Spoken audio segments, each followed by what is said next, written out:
Bismillahirrahmanirrahim. Assalamualaikum warahmatullahi wabarakatuh.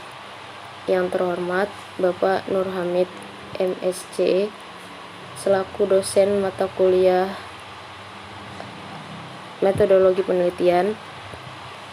Sebelumnya, perkenalkan, nama saya Alvita Rahma Maulida, NIM 19010460009. Di sini saya akan mempresentasikan tentang populasi dan sampel guna untuk menuntaskan UTS metodologi penelitian. Nah, adapun pokok pembahasan yang akan saya bahas, yang pertama ada menjelaskan konsep dasar populasi, yang kedua menjelaskan konsep dasar sampel, yang ketiga menjelaskan teknik-teknik penarikan sampel. Langsung saja masuk pada pokok pembahasan yang pertama, yaitu konsep dasar populasi. Populasi adalah suatu kesatuan individu atau subjek pada wilayah dan waktu dengan kualitas tertentu yang akan diamati atau diteliti. Pengertian populasi menurut para pakar, yang pertama ada menurut Kerlinger menyatakan bahwa populasi merupakan sebuah anggota kelompok orang yang di dalamnya terdapat kejadian atau objek yang telah dirumuskan secara jelas. Yang kedua, menurut Nazir menyatakan bahwa populasi adalah kumpulan dari individu dengan kualitas serta ciri-ciri yang telah ditetapkan. Kualitas atau ciri-ciri tersebut dinamakan variabel. Nah, selanjutnya klasifikasi populasi ada dua, berdasarkan banyaknya anggota.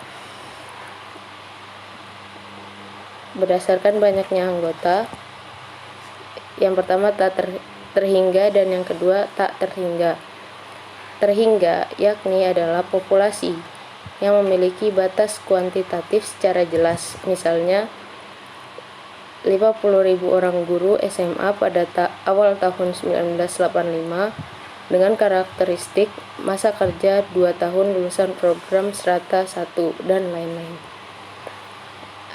Yang kedua, populasi tak terhingga, yakni populasi yang tidak dapat ditentukan batasannya, sehingga tidak dapat dinyatakan dalam bentuk jumlah kuantitatif, misalnya guru di Indonesia, yang berarti jumlahnya harus dihitung sejak guru pertama sampai guru sekarang dan guru yang akan datang.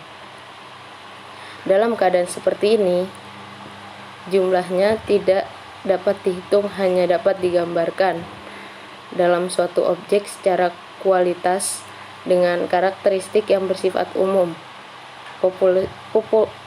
Populasi ini disebut juga parameter. Lalu selanjutnya itu berdasarkan sifatnya, dibagi menjadi dua juga.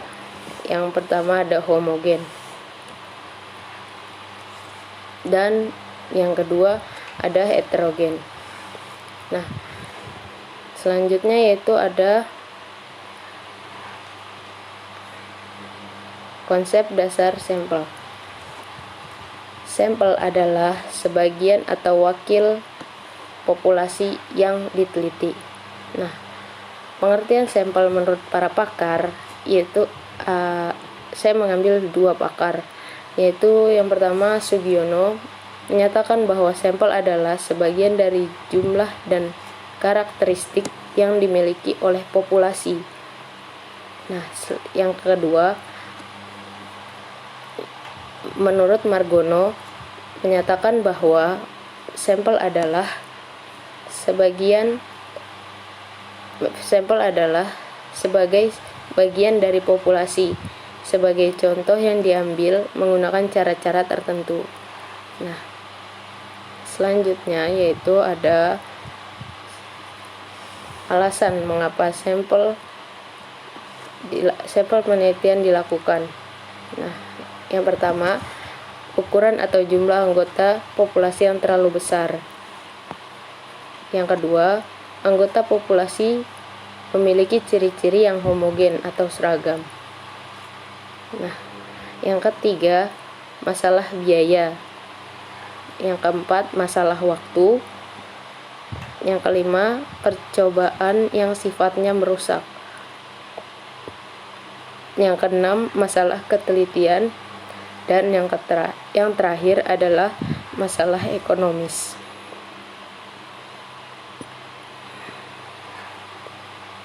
Nah, selanjutnya yaitu teknik penarikan sampel.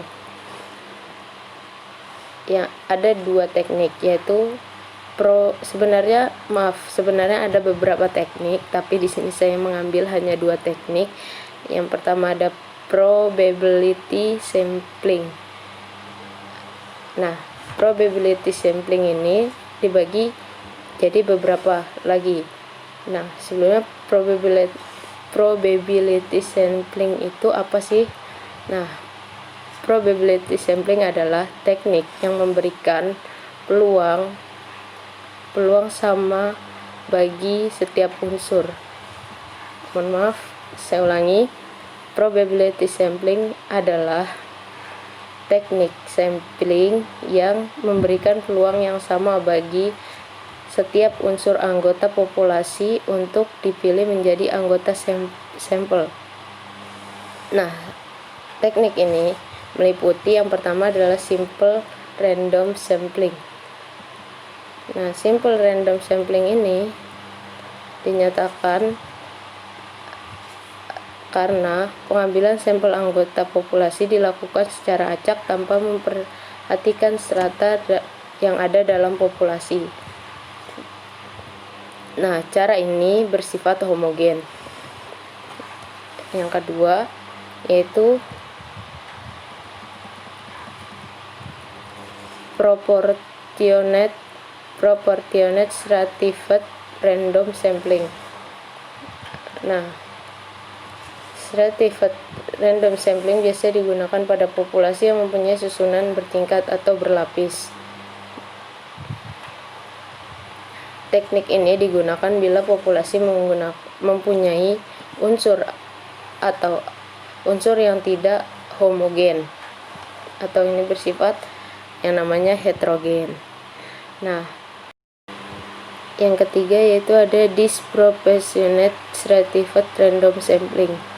Teknik ini digunakan untuk menentukan jumlah sampel bila populasinya berstrata tetapi kurang proporsional.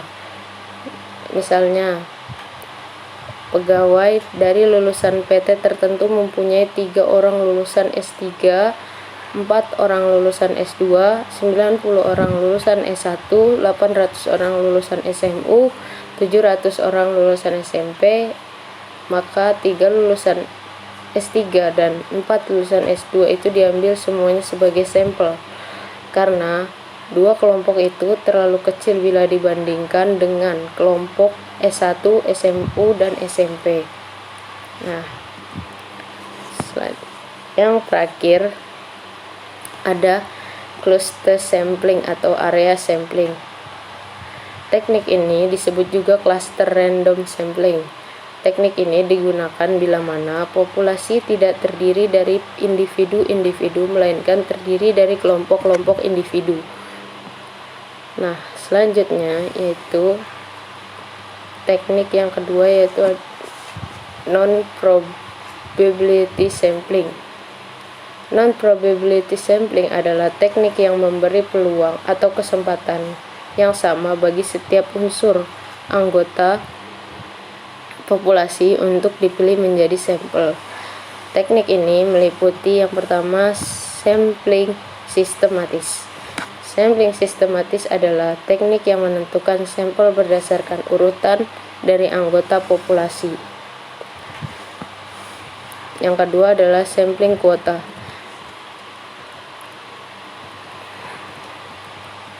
Sampling quota adalah teknik untuk menentukan sampel populasi yang diinginkan. Pengumpulan data dilakukan langsung pada unit sampling. Setelah data terpenuhi, pengumpulan data dihentikan. Sebagai contoh, seseorang akan melakukan penelitian terhadap pegawai golongan 2 dengan penelitian dilakukan secara kelompok. Setelah jumlah sampel ditentukan 100, jumlah peneliti yang berjumlah 5 orang, maka setiap anggota peneliti dapat memilih sampel secara bebas sesuai dengan karakteristik yang ditentukan golongan 2 sebanyak 20 orang. Sampling aksidental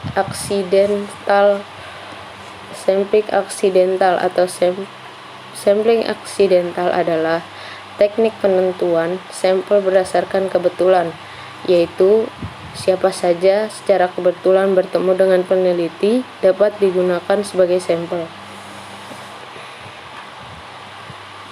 Peneliti mengumpulkan data langsung setiap orang dewasa yang dijumpainya bila jumlah yang diharapkan terpenuhi.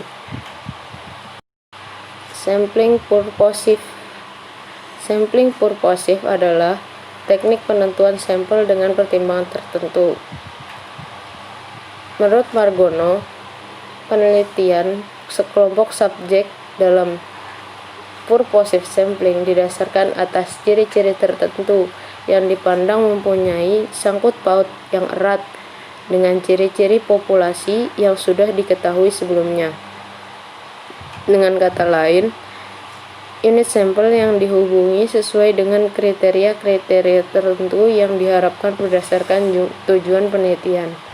Misalnya, akan melakukan penelitian tentang disiplin pegawai, maka sampel yang dipilih adalah orang yang ahli dalam bidang kepegawaian saja. Yang selanjutnya yaitu sampling jenuh. Sampling jenuh adalah teknik penentuan sampel bila semua anggota populasi digunakan sebagai sampel. Hal ini sering dilakukan bila jumlah populasi relatif kecil, kurang dari 30 orang. Istilah lain sampel jenuh adalah sensus, di mana semua anggota populasi dijadikan sampel. Selanjutnya adalah snowball sampling. Snowball sampling adalah teknik penentuan sampel yang mula-mula jumlahnya kecil. Kemudian sampel ini disuruh memilih teman-temannya untuk dijadikan sampel.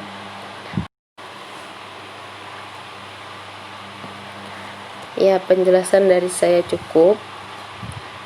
Lebih dan kurangnya mohon maaf.